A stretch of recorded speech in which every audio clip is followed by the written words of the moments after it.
धमालपुर में आपका स्वागत है। एक दिन मिंटू अपने रूम में पढ़ाई कर रहा था।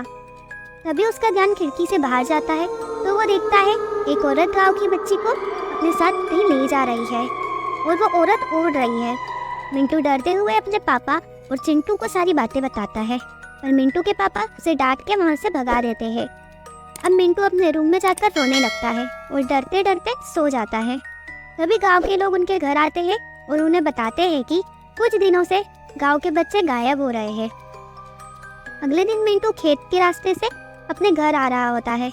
तभी वो चुड़ैल मिंटू को उठाकर ले जाती है। मिंटू बेहोश होता है।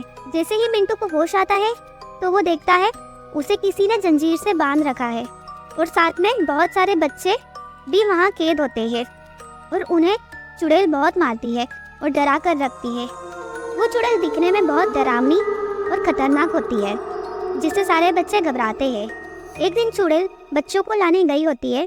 तभी मौका देखकर मिंटू जैसे तैसे अपनी जंजीर से बाहर निकल जाता है और वहाँ से बच के निकलकर अपने घर आ जाता है। घर पहुँचकर वो सभी गांव वालों को बताता है कि गांव के पीछे एक हवेली है जिसमें उस चुड़ैल ने सारे बच्चों को कैद करके रखा है और सबको बहुत परेशान करती है, उन्हें करंट देती है और उन्हें बहुत मारती है। अब सारे गाँव वाले मिंटू के साथ उस हवेली में जाते हैं और मिंटू के पापा तांत्रिक बाबा को भी अपने साथ वहाँ ले जाते हैं। हवेली पहुंचकर सब देखते हैं कि वहाँ बहुत सारे बच्चे कैद होते हैं। दिखने में वो हवेली बहुत खतरनाक और डरावनी होती है। हवेली के चारों तरफ बच्चों के रोने की आवाज़ आ रही होती है।